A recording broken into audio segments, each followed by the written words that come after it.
Semangat pagi. Pagi semuanya. Yes, apa kabar Anda semua? Ya, Pak Darmadi apa Pasti kabar? luar biasa nih. Pasti luar biasa. Oke, kita ketemu lagi ya bersama saya Davi Setiawan dan Pak Darmadi Damlawangsa. Tentunya kita masuk hari ini Pak Darmadi masih related dengan topik yang sebelumnya. Ya, saya rasa mungkin sebelum kita masuk saya nggak review lagi karena kita sudah membahas empat law-nya sebelumnya ya. Betul. Cuman law ini bagi saya sesuatu mungkin yang enak didengar. Tetapi kalau tidak ada kayak gimana ngerjain tugasnya gitu Pak David, maksudnya ya kita hanya denger aja begitu ya. Kita nggak ngerjain tugasnya, kita nggak berpikir bagaimana mengaplikasikan setiap hukum ini, kayaknya nggak terlalu berfungsi. Yes. Oleh sebab itu teman-teman, setiap law yang kita bahas di sini sebenarnya harus mempunyai aplikasi. Ya harus kita pikirkan, ya harus kita lakukan. Kalau nggak sama aja nggak menarik juga gitu hasilnya ya. Yuk kita masuk dari law yang kelima kali ini ya. Law ini menarik sekali karena dia mengatakan bahwa kalau Anda ingin terus bertumbuh, ingat kata-kata itu ya, jangan lupa ya. Tambahkan satu phrase. Iya, phrase itu jangan lupa. Kalau Anda ingin terus bertumbuh dalam hidup Anda ini Anda harus ingat bahwa selalu memberikan rasa syukur Anda lebih besar daripada kesuksesan yang Anda terima. Wow. Ya, Pak David, orang-orang sukses kan sukses gitu ya. Kadang-kadang setiap sukses itu tidak dibarengi rasa syukur.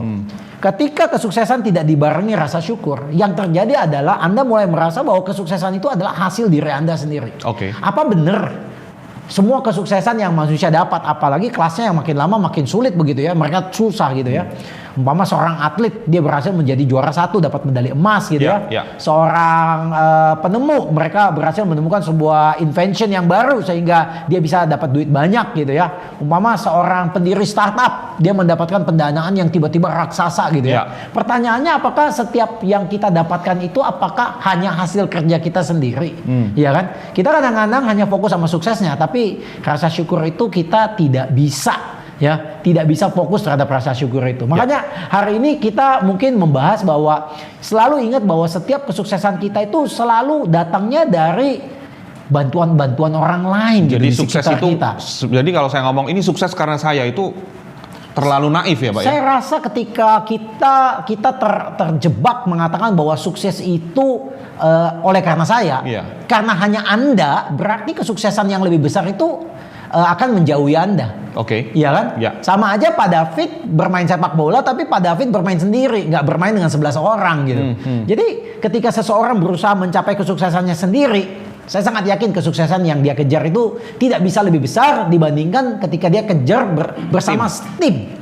Ya, orang-orang yang membantu dia nih ya. Dan mulai dari hal-hal kecil Pak. Saya rasa semua orang berutang budi sama orang lain. Ya, berutang budi dari orang lain. Oleh sebab itu dia katakan bahwa ingatlah orang-orang yang membantu Anda. Nah, ini juga jangan pernah Anda juga ketika melewati sukses demi sukses itu, Anda mulai berpikir bahwa wah, kayaknya sudah stop nih, suksesnya udah banyak gitu ya. Karena manusia itu tidak akan bisa maju kalau tidak bisa mengalahkan sukses berikutnya. Nanti saya akan bahas sedikit di belakang, ingatin ya, mengenai fear itu tadi.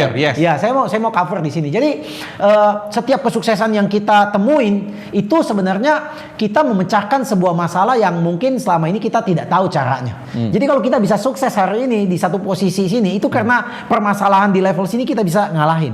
Nah, kalau kita bilang kita mau masuk ke melewati lagi satu level sukses yang lebih atas, nah itu masalahnya kan beda. Ya mungkin pada saat ini kita belum tahu. Makanya saya tadi bilang kita harus nyari orang lain yang sudah bisa, yang bisa bantu kita. Nah, sebenarnya Pak David, kita senang sekali bekerja dengan orang-orang yang bisa menghargai kita. Ya, setuju ya? Setuju. Saya sangat yakin ya.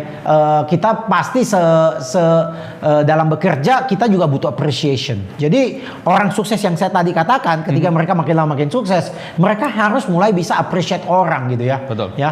Dan di sini dikatakan bahwa makin Anda sukses, makin Anda membutuhkan sesuatu yang mengatakan proactive gratitude, Pak. Jadi bukan hanya rasa syukur, Pak, proaktif, Pak. Seperti apa itu, Pak? Ya kadang-kadang gini nih, umpama di dalam acara kayak Monday Morning Motivation gitu ya, kita tahu dong kameramen pasti berperan penting, ya kan? Pembuat PowerPoint juga berperan penting. Kita tahu itu, tapi kita nggak pernah ucapkan gitu. Kita nggak pernah thank you loh. Ini rekaman kameranya makin lama makin bagus nih, soundnya makin bagus ya. Ini presentasinya makin lama makin rapi nih, ya. Fontnya sesuai dengan mata saya nih, ya kan? Jadi hal-hal itu kalau kita tidak mengkomunikasikan, ya apresiasi itu tidak dapat pada. Jadi itu yang saya tadi bilang ya. Nah sebenarnya ketika kita mempunyai rasa rasa syukur sebenarnya, dan saya tadi bilang proaktif gitu ya. Saya juga mau proaktif nih, katain Pak David nih. Kalau nggak ada Pak David setiap minggu ini kan susah juga nih ya. Saya kadang-kadang hanya datang langsung ngomong kan. Padahal ini materi kita dipersiapkan dari A sampai Z ya oleh tim gitu ya. Betul. Oleh sebab itu ketika kita mempraktekkan yang namanya proaktif gratitude, kayak saya mau thank you sama Pak David nih. Thank you, Pak ini udah minggu keberapa kita nih ya? Wow, kita 23 udah ya. Minggu ke-23 ya. Jadi saya mau thank you. Dengan saya mengatakan thank you kepada Pak David ya, seperti juga dengan Anda di dalam profesi Anda, khususnya real estate agent, ketika Anda bisa say thank you kepada member broker Anda, office koordinator Anda, staff yang membantu Anda, bahkan mungkin office boy yang pasangin spanduk Anda begitu kan, yang mesti manjat gitu kan ya. Nah, Anda mau nggak mau menimbulkan sebuah connectedness ya. Kita terkoneksi nih Pak. Kita terkoneksi bahwa ada performance yang Pak David lakukan yang saya bisa appreciate ya, karena kalau tanpa performance yang bagus itu saya tidak mendapatkan hasil yang baik gitu. Nah ini orang seperti begini bisa tumbuh nih Pak, karena kalau orang merasa terappreciate kan dia tambah semangat kerjanya, dia tambah semangat ya, hasilnya juga tambah baik. Jadi yang pertama terjadi ketika kita mengucapkan syukur ini juga kepada Tuhan loh Pak ya. Iya, setuju. Kalau kadang-kadang saya pernah bercanda sama Pak David, kadang-kadang kita setiap hari hirup oksigen itu kan gratis itu ya. Itu saya jadi ingat yang Pak Darmadi cerita ya, teman-teman mungkin di Monday Morning nih teman-teman, Pak Darmadi tuh punya buku yang isinya tulis ucapan grateful gitu ya. Nanti saya ngomong gitu ya. Jadi kayak umpama kita setiap hari bisa bersyukur sama Tuhan gitu ya. Bersyukur sama Tuhan untuk hal-hal yang kadang-kadang kita tahu tapi kita nggak pernah ucapkan. Jadi saya ada pepatah di banyak buku motivasi yang mengatakan count your blessing. Hitung Anda punya blessing, berkat ya. Kalau saya bilang kalau hanya sekedar hitung nggak ada gunanya Pak. Kalau perlu Anda harus tulis Anda punya blessing. Anda tulis. Kalau Anda hitung besok Anda udah lupa lagi. Betul. Iya. Jadi nanti kita masuk nanti situ ya. Jadi dengan adanya rasa ucapan syukur itu Anda terconnected nih. Ya, rasa syukur itu ada. Kira-kira kalau kita berdoa kepada Tuhan, kita bilang terima kasih untuk 1-2 hal yang kita katakan. Kira-kira Sang Pencipta itu akan merasa pengen bantu kita lagi nggak gitu? Ngasih lagi ya. Nah, gimana kalau Sang Pencipta udah bantu ada 1 orang, bantu sekali, 2 kali, 3 kali, nggak pernah bersyukur, nggak pernah berterima kasih. Bisa di stop nih Bang. Bisa di stop gitu ya. Mending kasih yang lain aja. Mungkin gitu ya. Cara pikir kita. Jadi yang pertama kita ngelihat bahwa Anda akan terkoneksi. Yang kedua adalah orang yang Anda ucapkan rasa syukur itu, dia mempunyai komitmen yang lebih tinggi lagi. Ya, karena dia mengukur juga hasil kerjanya bagus gitu ya. Dan terakhir itu menumbuhkan bahwa sebagai seorang yang sukses, Anda mempunyai rasa humility. Ya, Anda punya rendah hati lah. Masa Anda sukses sendiri, Anda nggak pikir orang lain yang bantu Anda. Nah, ini punya saya semua, saya kerjain semua, nggak mungkin lah. Ya, Anda pasti ada punya kerendahan hati untuk membuat orang lain lebih penting dari Anda. Ini penting sekali Pak. Ketika Anda mengucap syukur, ketika Anda berterima kasih, Anda membuat orang itu lebih penting dari Anda. Anda udah bukan jadi starringnya, Anda bukan jadi pemain utamanya. Ya, Anda menjadi orang yang memberikan panggung kepada orang yang membantu Anda. Berarti ego udah benar-benar dilepas nih. Dengan seperti begini Anda akan tambah cepat maju. Orang akan tambah dorong Anda. Setuju nggak? Setuju. Ya, itu pentingnya, makanya bilang oleh sebab itu kalau kita ingin terus bertumbuh, kita harus membuat rasa syukur kita lebih besar dari kesuksesan kita ya. Ya. Banyak orang ya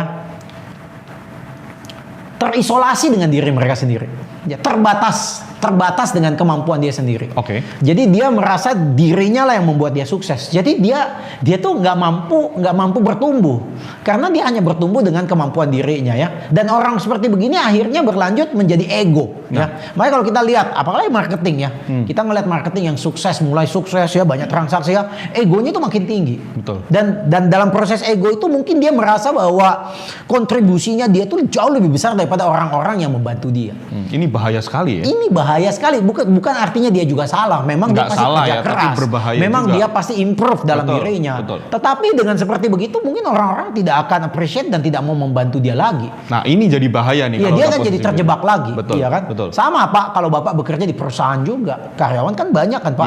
Kadang-kadang ada yang merasa, saya yang kontribusi paling banyak ini. Dan ketika orang itu menonjolkan diri bahwa dia kontribusi paling banyak, yang lain akan merasa, lah emangnya hanya kamu doang yang kontribusi, kita kan bantu gitu ya. Jadi ini sebenarnya backfire sama dia. Orang-orang yang mengisolasi dan ego ini. Dan orang-orang ini kan cenderung akan menjadi orang-orang yang sombong Pak. Dan orang-orang yang sombong itu akan menciptakan oposisi dan orang-orang yang tidak suka dengan dia. Anda nggak akan bisa lah menjadi pemimpin kalau semua orang nggak suka dengan Anda. Anda nggak bisa jadi pelatih sepak bola di mana semua pemainnya nggak suka sama Anda. Bayangin gimana caranya tuh ngelatih tim sepak bola. Nggak dari bisa. semua ada sebuah review dari beberapa profesor yang survei ke perusahaan-perusahaan top 500 di Amerika bahwa semua pemimpin-pemimpin perusahaan itu adalah pemimpin-pemimpin yang disukai, Pak. Ya, jadi ketika Anda menjadi seorang pemimpin, Anda harus disukai, dan ketika Anda menjadi top agent, Anda juga harus disukai. Teman-teman co-broking Anda mesti sukain Anda, ya kan? Staff di kantor juga mau bantu Anda. Nah, dengan begitu Anda mempunyai chance untuk bisa bertumbuh lebih besar. Hanya dengan melakukan yang saya tadi bilang, proaktif gratitude itu ya. Nah, dengan mengkultivasi gratitude ini, dengan selalu membuat kita selalu ngingat untuk bisa bersyukur dan berterima kasih kepada orang, kita sebenarnya bisa growing ya. Kita bisa terus continue ya. Kita bisa menghindari diri kita dari isolasi tadi, ego tadi, dan kesombongan tadi. Dengan kita seperti orang tidak akan merasa kita sombong. Ya kan? Bayangin kalau orang merasa Anda sombong, Anda pasti akan dijegal gitu ya. Nah, oleh sebab itu ini sebenarnya yang paling simpel. Yang ini yang saya lakukan selama 2 tahun pada. Gimana tuh, Pak? Boleh diceritakan? Kadang-kadang ketika saya ngelakuin pun saya kadang-kadang nggak tahu apa untungnya gitu ya. Tapi saya kasih tahu, manusia itu berpikir dengan tulisan, Pak. Bapak setuju nggak? Setuju. Manusia itu berpikir dengan tulisan. Kalau apa yang ada di pikiran kita pindahkan pikiran itu ke dalam tulisan, itu akan menjadi sesuatu yang lebih serius, Pak. Dibandingkan Bapak di awang-awang nih, ambil contoh, aku pengen kurus, aku nanti kurus, aku pengen jogging, aku pengen nggak makan makanan berlemak. Anda hanya mikir nih, tapi Anda nggak tulis nih. Begitu Anda tulis, apa yang perasaan Anda nih? Wah, semacam sebuah apa ini? Kayak warning, kayak komitmen ini. Komitmen ini, ya kan? Ya. Jadi ketika Anda menulis gitu ya, Anda menulis, yang pertama ketika Anda menulis rasa syukur Anda mengucapkan syukur kepada Sang Pencipta. Betul. Setuju nggak? Setuju. Kemudian yang kedua adalah Anda menemukan sebuah momen sekecil apapun, ya Anda tulis nih, ya. Ambil contoh nih, Pak David, kita tanggal 16 ini kan ada acara nih di perusahaan ya, dan kita berusaha supaya peserta nambah ya. Tadi pagi saya tulis, Pak David WA ke saya kan, saya tulis, saya sangat bersyukur karena sampai hari ini sudah ada 84 peserta. Pak, itu hal sebenarnya, Pak David pasti bilang gini, iya tahu sih, tapi apa harus ditulis, Pak, begitu? Kadang-kadang hal-hal yang sekecil itu one day, sebulan, 2 bulan setelah berlalu Anda baca gitu ya. Anda melihat bahwa hidup Anda itu banyak sekali diberikan kemudahan oleh Yang Maha Kuasa. Hal-hal yang kecil, Pak David. Benar. Ya kan ya? Nah, itu yang kadang-kadang yang membuat kita tuh masih mempunyai semangat untuk bisa bertumbuh. Ya. Nah, kalau Anda kayak saya udah tulis 2 tahun, buku saya itu makin lama makin tebal. Ya kan? Hal-hal kecil begitu. Hari ini anak saya graduation, Pak. Ya kan? Kongres, Pak. Ya, seperti banyak orang tua yang anaknya graduation, SMP 3 graduation. Saya tulis tadi pagi, Pak. Terima kasih Tuhan udah membimbing keluarga saya, khususnya anak saya yang kecil ini lulus SMP. Semua orang bilang, itu biasa aja. Ya biasa. Anda tulis nggak? Karena kenapa pentingnya tulis? Satu hari Anda lupa loh, Pak. Dan ketika Anda baca lagi, Anda pikir, wow, penyertaan Tuhan tuh luar biasa. Itu hal kecil di awang-awang, tapi kalau ditulis jadi luar biasa. Iya, itu harus ada proaktif tadi yang saya tadi bilang, Pak. Mesti proaktif. Jadi kita write down, kita punya grateful, ya, dan kita express kita punya rasa syukur ini. Umpama, terima kasih Pak David. Ya, terima kasih Pak Abian yang ada di depan ya, ya, Pak Ocan ya yang bantu semua ini ya.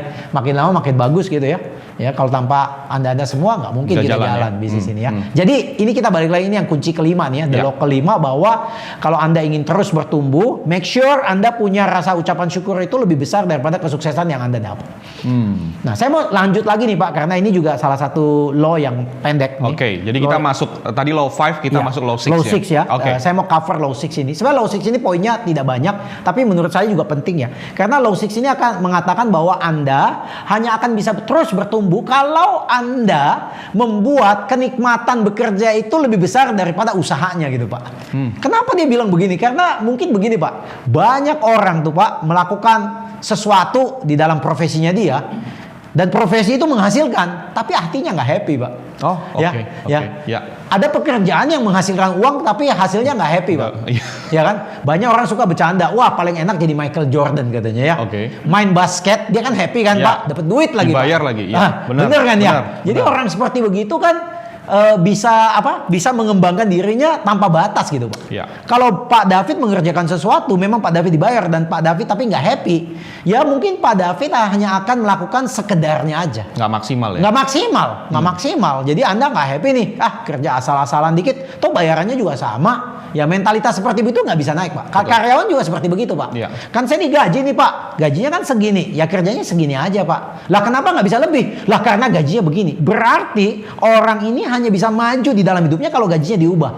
Pak, kira-kira kalau perusahaan akan menaikkan gaji Anda sebelum Anda memberikan nilai tambah lebih, atau Anda harus memberikan nilai tambah lebih baru gajinya naik? Kita dulu kan kita udah belajar di law sebelumnya kan. Benar tadi ya. Kita contribute dulu dong. Iya, jadi poin saya mengatakan gini, kalau ini perusahaan, akankah dia akan menaikkan gaji Anda terlebih dahulu sebelum Anda memberikan value, atau Anda harus memberikan value dulu baru gajinya naik?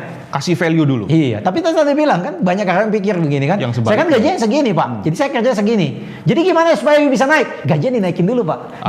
Ini yang susah ini. Nah akhirnya dia terjebak Pak. Iya. Dia terjebak, dan orang seperti begini tadi dibilang happy nggak Pak kerjanya Pak? Nggak happy. Dan orang nggak happy bisa maju nggak Pak? Susah maju. Susah bersaing dengan mereka yang happy ya. Yes. Iya, jadi di sini banyak juga agent yang seperti begitu. Kerja keras gitu ya, jual properti, nawarin properti, di PHP-in. Bukannya hatinya happy, hatinya tambah lama dongkol. Bahkan kadang-kadang transaksi yang rumit udah closing juga, hatinya tetap kecewa dan kesel gitu ya. Ya, jadi dia merasa bahwa pekerjaannya dia itu tidak memberikan sebuah kenikmatan. Bisa nggak sih Pak marketing sukses kalau apa yang dia lakukan itu, ketemu customer dia nggak happy, ketemu penjual nggak happy, ketemu pembeli nggak happy? Susah banget. Susah banget dia bertumbuh ya. Susah banget dia bisa berikan service yang bagus. Ya, susah banget ya. Jadi ini yang dibilang bagaimana Anda harus mengkaitkan apa yang Anda kerjakan itu ada faktor happy-nya gitu. Kalau enggak Anda kecapean. Anda tidak akan kreatif, Anda pasti hilang. Inovasi Anda pasti hilang ya. Jadi banyak agent itu banyak terperangkap ya, melakukan apa yang sebenarnya yang mereka kerjakan bagus gitu ya, tapi mereka nggak punya passion gitu. Nah, sampai di sini Pak, tadi Pak Darmadi singgung juga di depan kan, ngomongin ada fear gitu ya. Iya. Bahkan saya sebenarnya nyematin nih di The Law of Lifetime Growth-nya Dan Sullivan. Sebenarnya untuk di poin di sini saya bisa tambahkan nih sebenarnya variasi law-nya yang lain bahwa Anda hanya akan bisa terus bertumbuh jika if your actions is bigger than your fear. Ya, action lebih gede dari ketakutan. Fear. Nah, fear ini sebenarnya sebuah comfort zone sebenarnya, Pak. Fear ini sebenarnya sesuatu yang membatasi Anda. Fear ini yang menahan Anda, ya, menahan Anda untuk maju begitu ya. Jadi kadang-kadang Anda hanya bisa bertumbuh kalau Anda mengalahkan fear Anda. Overcoming the Seringkali fear itu tidak real, Pak. Ya. Jujur nih ya. Fear itu Pak, saya kasih tahu ini penting Pak ya. Di buku ini juga ada tulis, buku yang satu lagi ada tulis bahwa mungkin saya pernah cerita bahwa ada sebuah trik di mana orang pakai karet gelang gitu Pak ya.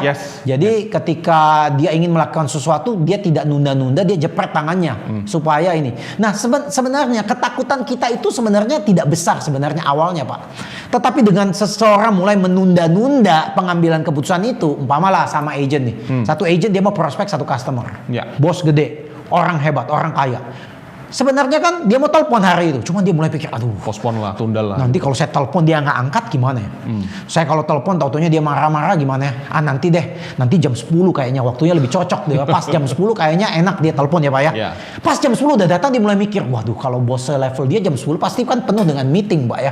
Jadi kalau orang-orang meeting ini kan sangat sibuk, nanti saya malah ganggu dia, malah dia marah Pak. Kalau gitu saya tunggu sampai jam 12 aja Pak. Mungkin setelah meeting dia santai dikit, jam 12 makan siang enak. Pas jam 12 dia mau telepon Pak, dia mulai mikir.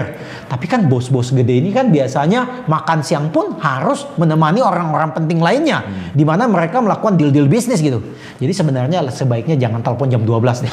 Dia lagi lapar nih, lu hambat dia marah. Kalau gitu nanti tunggu sekitar jam 2. Jam 2 mau ditelepon Pak. Aduh ini udah meeting dari pagi, makan siang, capek loh Pak. Jam 2 tuh otaknya kadang-kadang hang gitu ya. Gue pas telepon malah dia nggak ngerti apa yang saya tawarin, malah saya dimarah. Tunggu pas mau pulang aja ya. Pas dia mau pulang mungkin udah tenang beres. Jam 5 dia mau telepon, dia lihat dari jendela, waduh jalanan pada macet ya. Ini bos kalau pulang macet kan moodnya lagi nggak nyaman gitu ya. Kayaknya mesti tunggu dia sampai di rumah deh ya. Jam 8 lah Pak ya. Oke. Jam 8 paling bagus nih. Jam 8 dia mau telepon Pak. Dia barusan mau angkat. Aduh, jam 8 udah bos ini udah nggak ada waktunya. Sama keluarga terbatas. Ini waktu paling penting sama keluarga. Kalau saya ganggu, apa dia nggak marah sama saya? Marah Ya loh. udah kalau gitu besok lagi saya telepon dia. Jadi hari itu nggak jadi telepon. Jadi Pak, ya ketakutan kita ini yang menghambat kita bertindak Pak. Makanya saya tadi bilang cerita karet gelang itu. Ya. Anda nggak usah mikir muluk-muluk yang itu. Jepretin aja tangan Anda. Pokoknya angkat telepon. Mau dimarahin apa, angkat telepon. Yes. Kalau tahu bahwa itu adalah tempat di mana saya bisa bertumbuh. Kalau saya tahu itu adalah tindakan yang harus saya lakukan, di mana saya bisa maju satu step lagi, saya akan lakukan tanpa mikir. Karena kebanyakan banyak orang mikir terlalu lama, akhirnya Nggak action. Kebanyakan mikir dia. Ya, makanya film Top Gun yang baru itu Pak, kalau Pak David nonton ya, salah satu quotes-nya itu artinya gini nih, don't think. Jangan mikir.